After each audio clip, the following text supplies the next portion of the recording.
ఓం శ్రీ గురుభ్యో నమ. ఓం శ్రీ మాత్రే నమ.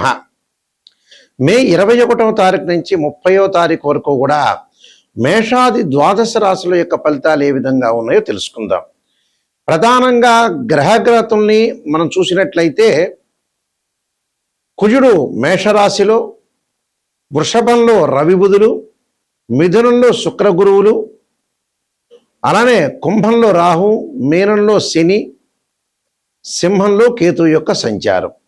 ఈ గ్రహగతుల్ని మనం చూసినట్లయితే ప్రధానంగా మేషాది ద్వాదశ రాశుల వాళ్ళకి ఏ విధంగా ఉండబోతుంది, ఉద్యోగపరంగా, వ్యాపారపరంగా, ఆరోగ్యపరంగా, కోర్టు సమస్యలు, సంతానము, వివాహము, ప్రమాదాలు, అలానే నిరుద్యోగులకు ఉద్యోగ అవకాశాలు, అలానే వస్తువులు కొనుగోలు చేయటం, క్రయ విక్రయాలు, ఇలాంటి మొదలగునవన్నీ కూడా ఏ విధంగా ఉండబోతున్నాయి అంటే జీవితంలో ఎలాంటి సాధించబోతున్నాడు, ఎలాంటివి, దానిలో నెగిటివ్ ఏంది, పాజిటివ్ ఏంది, ఖచ్చితంగా జీవితంలో నెగిటివ్ తెలుసుకోవాల్సిన అవసరం ఖచ్చితంగా ఉంటుంది లైఫ్లో. ఆ నెగిటివ్ని మనం పాజిటివ్ చేసుకోవటం ఎలాగా అనేది ఆలోచన చేస్తేనే మన లైఫ్ అనేది ముందుకు వెళ్ళే అవకాశం ఖచ్చితంగా ఉంటుంది. ఎప్పుడు కూడా మనం పాజిటివ్ అనేది కాదు, ఇక్కడ పాజిటివ్ అనేది సహజంగా మీకు తెలిసిన విషయమే. కానీ నెగిటివ్ని పాజిటివ్ చేసుకొని మనం సూపర్ స్టార్స్ కావటం ఎలాగా అంటే శ్రేయ లోపం మెరుగుట పెద్ద విద్య, లోపం ఎరిగిన వాడే పూర్ణవుతాట. అంటే మన లోపాలని మనం సవరణ చేసుకొని ముందుకెళ్తే జీవితం అనేది సార్థకత అవుతుంది. అంటే పిల్లల యొక్క చదువులు, వాళ్ళ వివాహాలు, మన గ్రోత్, ఎకనామిక్ గ్రోత్, ఫైనాన్షియల్ పరంగా ఉండే డెవలప్మెంట్స్, ఫారిన్ కంట్రీస్కి వెళ్ళటం, ఇలాంటివన్నీ కూడా ఏమిటి, ఏ విధంగా ఉండబోతున్నాయి అంటే అనవసరమైన ఖర్చులు పెడుతున్నామా, అనవసరమైన బిజినెస్ చేస్తున్నామా, అలానే అనవసరంగా అధిక ప్రయాణాలు చేస్తున్నామా, అనవసరంగా వేరే వాళ్ళకి డబ్బులు ఇస్తున్నామా, ఫారెన్లో వెళ్ళి సెటిల్మెంట్ కాని వ్యక్తులు కూడా డబ్బులు ఖర్చు పెట్టి ఫారెన్కి వెళ్ళే అవకాశాలు ఉంటాయి. మరి ఇండియాలో ఉండటం మంచిదా, అబ్రాడ్ వెళ్ళటం మంచిదా? ఎక్కడ అనవసరమైన టైం వేస్ట్ చేసుకోకుండా, కాలయాపన చేసుకోకుండా లైఫ్ని కరెక్ట్ సమయంలో మనం లీడ్ చేసుకుని లైఫ్ని ఎన్హాన్స్ చేసుకొని మనం ముందుకెళ్తే మనం ఖచ్చితమైన మంచి రిజల్ట్స్ వచ్చే అవకాశాలు ఖచ్చితంగా ఉంటాయి. అంటే జీవితంలో అనవసరమైన టైం వేస్ట్ చేసుకోకుండా లైఫ్ని ముందుకు తీసుకుని వెళ్తే మనకు మంచి ఫలితాలు వచ్చే అవకాశం ఉంటుంది. కాబట్టి ఈ 10 రోజుల పాటు ఏ విధంగా ఉండబోతుంది, ద్వాదశ రాశుల యొక్క ఫలితాలు తెలుసుకుందాం. వృషభ రాశి వారికి గ్రహగమనగతులన్నీ కూడా మనం పరిశీలన చేసినట్లయితే ఈ 10 రోజుల పాటు కూడా వృషభ రాశి వాళ్ళకి ప్రత్యేకంగా ద్వితీయ స్థానంలో శుక్రుడి యొక్క సంచారం, అలానే ద్వితీయ స్థానంలో గురువు యొక్క సంచారం వల్ల అనుకూలమైన ఫలితాలు జరుగుతాయి. అంటే ఫైనాన్షియల్ పరంగా కొంత ఎదుగుదల ఉండటం ఒకటి, అలానే వివాహ శుభ కార్యక్రమాల్లో పాల్గొంటారు, సుసంపన్నమైన కుటుంబం నుంచి అమ్మాయి కానీ అబ్బాయి కానీ వచ్చే అవకాశం ఉండటం, అలానే కోపము, ఆవేశము కొంత పెరిగే అవకాశం ఉంటుంది. వ్యాపార పరంగా నూతన వ్యాపారాలు అనేవి ప్రారంభం చేయకూడదు. అలానే భాగస్వామ్య వ్యాపారం కూడా కొంత కలిసి రాదు. శరీరం ఉష్ణమయం అయ్యే అవకాశాలు ఎక్కువ ఉంటాయి. అంటే శరీరం ఉష్ణమయం అయ్యే అవకాశాలు ఎక్కువ ఉండటం ఒకటి, అంటే శరీరంలో వేడి అనేది బాగా పెరిగే అవకాశాలు ఎక్కువ ఉంటాయి. అలానే వాహన ప్రమాదాలు జరగకుండా చూసుకోవాలి. కోర్టు సమస్యలు, ఆవేశపూరితమైన నిర్ణయాలు తీసుకోకుండా ఉండాలి. అంటే అన్నీ కూడా ఆలోచన చేసి ముందుకు వెళ్ళాలి, లేకపోతే ఇబ్బందికరమైన వాతావరణం వచ్చే అవకాశం ఉంటుంది. అందువల్ల స్నేహితుల యొక్క సహకారం లభిస్తుంది. వ్యాపారంలో జాగ్రత్తగా చేసుకుంటే సకాలంలో అన్ని మంచి జరిగే అవకాశాలు ఉంటాయి. సకాలంలో అన్ని ప్రారంభం చేస్తే అన్ని మంచిగా ఉండే అవకాశాలు ఎక్కువ ఉంటాయి. అలానే కార్యసిద్ధి, అలానే మిత్రుల యొక్క సహాయ సహకారాలు ఉంటాయి. ఉద్యోగులకి బాధ్యతలు బాగా పెరగటం, అంటే నిరుద్యోగులకు మంచి ఉద్యోగ అవకాశాలు, ఉన్న ఉద్యోగులకు బాధ్యత బాగా పెరగటం ఒకటి. ఆరోగ్యపరంగా కొన్ని జాగ్రత్త తీసుకోవాలి. దీర్ఘకాలిక వ్యాధులు ఉన్నవాళ్ళు కానీ దీర్ఘకాలిక వ్యాధులు రాకుండా చూసుకోవటం మంచిది. అలానే వ్యాపారంలో జాగ్రత్త వహించాలి, ఖర్చులు తగ్గించుకోవాలి. అంటే బాగా డబ్బులు వస్తున్నాయి కదా అని మనం ఖర్చు పెట్టుకోవటం అనేది మంచిది కాదు, ఖర్చులు తగ్గించుకోవాలి. కుటుంబంలో సుఖ సంతోషాలు, ముఖ్యమైన కార్యక్రమాల్లో విజయం లభించే అవకాశాలు ఎక్కువ ఉంటుంది. అలానే శుభ కార్యక్రమాల్లో పాల్గొనటం ఒకటి, వివాహ శుభ కార్యక్రమాలు జరిగే అవకాశాలు ఎక్కువ ఉంటాయి. ప్రేమించిన యువకులు కూడా వివాహం జరిగే అవకాశాలు ఎక్కువగా ఉంటాయి. తల్లి యొక్క ఆరోగ్య విషయంలో మటు కొంత శ్రద్ధ పెట్టాలి. వాహనాల మీద వెళ్ళేటప్పుడు మటుకు వాహన ప్రమాదాలు జరగకుండా చూసుకోవడం చాలా మంచిది. నేను కొన్ని పరిహారాలు చెప్పబోతున్నాను. ఆ పరిహారాలు మీరు పాటించండి, మీకు మంచి జరిగే అవకాశాలు ఖచ్చితంగా ఉంటాయి. ప్రధానంగా ఏ గ్రహాలైతే మనకు బాగలేదో ఆయా గ్రహాలని ఆరాధన చేయటం చాలా ముఖ్యమైన విషయం. మనకి జాతకంలో మనోవేదనలు ఉన్నాయి అని అన్నప్పుడు చంద్రుడి యొక్క ఆరాధన చేయాలి. క్షీరపుత్రాయ విద్య అమృతతత్వాయ ధీమే తన్నో చంద్ర ప్రచోదయాత్ అనే మంత్రాన్ని, వీలైతే దధీశంక తుషారాభం క్షీరోధారణం సంభవం నమామి శశనం సోమం శంభురు ముకుట భూషణం అనే మంత్రాన్ని చక్కగా చదువుకోవాలి. అలానే ఉద్యోగపరంగా ఇబ్బందులు రావటం, ఆరోగ్యపరంగా ఇబ్బందులు కలుగుతున్నాయా,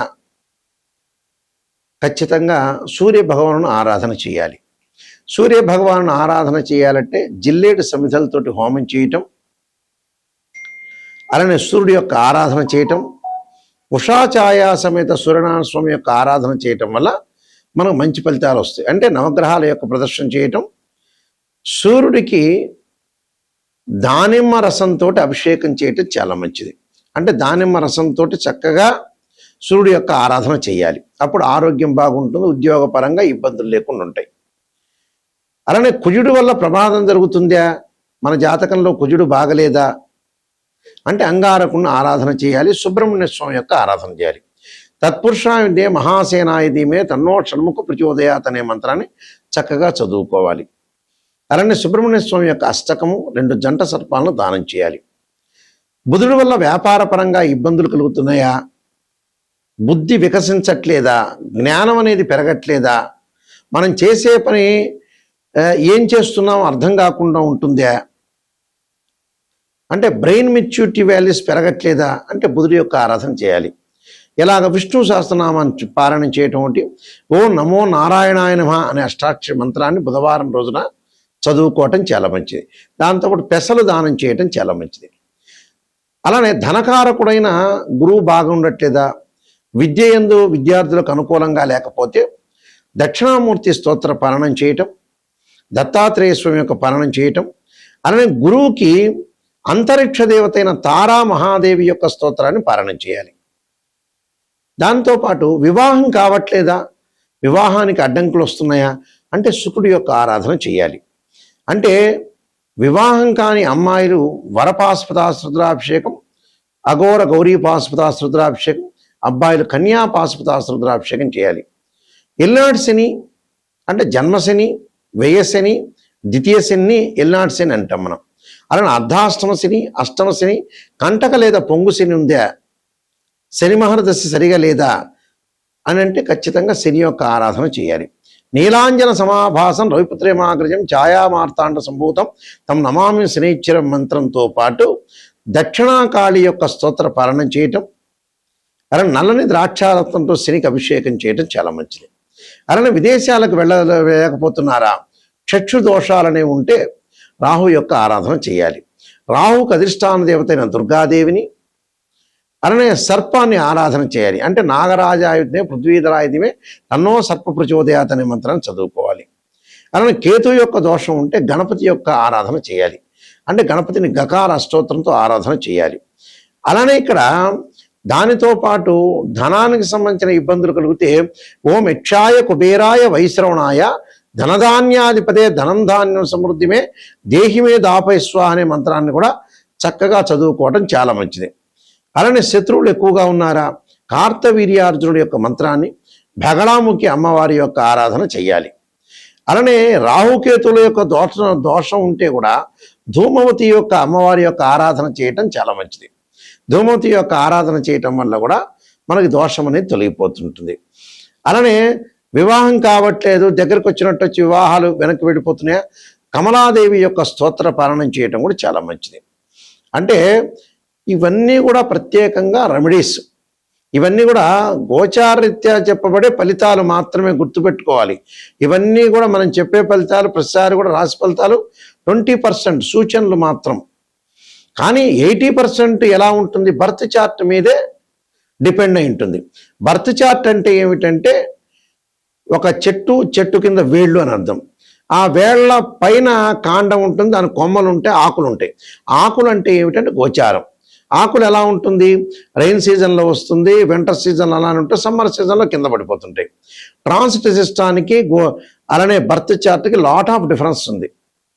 కానీ నిజంగా ఆస్ట్రాలజర్ని ఎవరైనా అప్రోచ్ అయితే, ఎవరినైనా సరే, మమ్మల్నే కాదు మీరు ఏరే వాళ్ళైనా సరే అప్రోచ్ అయినప్పుడు, గురువుగారు నిజం చెప్పండి, నెగిటివ్ అయినా పాజిటివ్ అయినా చెప్పండి అని తెలుసుకోవాలి. చాలామంది కూడా ఈ మధ్యకాలంలో ఏం చేస్తున్నారు, పాజిటివ్ చెప్పడానికి ఊవిర్లాడుతున్నారు.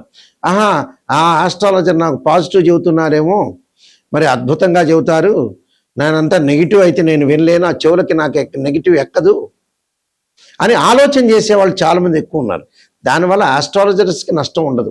ఆస్ట్రాలజర్స్ మిమ్మల్ని పొగుడుతుంటారు, మీరు హ్యాపీగా 10 నిమిషాల్లో కన్సల్టింగ్ ఫీజు ఇస్తారు, ఆ 10 నిమిషాల్లో హ్యాపీగా ఫీల్ అవుతారు. కానీ ఒకరోజు 1 గంట హ్యాపీ కాదు అది. నిజంగా జీవితంలో తెలుసుకుంటే, నెగిటివ్ని తెలుసుకుంటే దాన్ని సర్దిద్దుకునే అవకాశం ఖచ్చితంగా ఉంటుంది. ఆ విషయాలు ప్రతి వాళ్ళు కూడా గమనించాలి. చాలామంది కూడా ఆలోచన చేస్తున్నారు నెగిటివ్ నెగిటివ్ నెగిటివ్ అని. పాజిటివ్ ఆలోచన. పాజిటివ్ ఏముందండి, పాజిటివ్ మీకు తెలిసిందే. మీకు ఎంత ఉద్యోగం ఉంటుందో తెలుస్తుంది, మీ జీవిత చరిత్ర ఏందో మీకే తెలుస్తుంది. కానీ రాబోయే రోజుల్లో నెగిటివ్ ఎలా ఉండబోతుంది, దశలు అంతర్దశలు ఎలా ఉంటాయి, 16 లగ్న కుండలని అనాలిసిస్ చేయటము, అలానే 16 లగ్న కుండల్లో కూడా డివిజనబుల్ చార్ట్స్ ఉంటాయి. డిగ్రీలో మ్యాథమెటికల్ క్యాల్కులేషన్ చేయాలి. చేసి జాతకాన్ని ఏ విధంగా ఉండబోతుంది, ఉద్యోగం ఎలా ఉండబోతుంది, వివాహం ఎలా ఉండబోతుంది, ఆరోగ్యపరంగా ఎలా ఉండబోతుంది, దానిలో సర్పదోషాలని, కాలసర్పదోషాలని, పునర్భవ దోషాలు ఉన్నాయా లేదని టెస్ట్ చేసుకోవాలి. లేకపోతే వెల్ అండ్ గుడ్. ఒక అమ్మాయి యొక్క వివాహాన్ని కానీ అబ్బాయి యొక్క వివాహాన్ని కానీ అనాలిసిస్ చేసేటప్పుడు రాశిచక్రము, భావచక్రం, నవాంశము, D9 చార్ట్ ఉంటుంది. అలానే దశలో అంతర్దశ అనాలిసిస్ చేయాలి. ఒక వృత్తిపరంగా మనం ఉండాలి, ఎలా ఉండాలి, ఆ వృత్తి కలిసి వస్తుందా లేదా అంటే రాశిచక్రము, భావచక్రం, దశమాంశ చక్రము, దశలు అంతర్దశలు. సంతానం కలుగుతుందా లేదంటే రాశిచక్రము, సప్తమాంశ చక్రం, భావచక్రం, దశలు అంతర్దశలు. ఇవి కంపల్సరీ కూడా అనాలిసిస్ చేయాలి. ఇంకా డీప్గా స్టడీ చేస్తే అష్టవర్గును కూడా మనం డీప్గా స్టడీ చేయొచ్చు. అంటే ఆస్ట్రాలజీలో రకరకాల పద్ధతులు ఉన్నాయి. కేపీ సిస్టమ్ అని, బివి రామన్ అని, వైదిక ఆస్ట్రాలజీ అని, ఇంత సబ్జెక్ట్ ఉంది.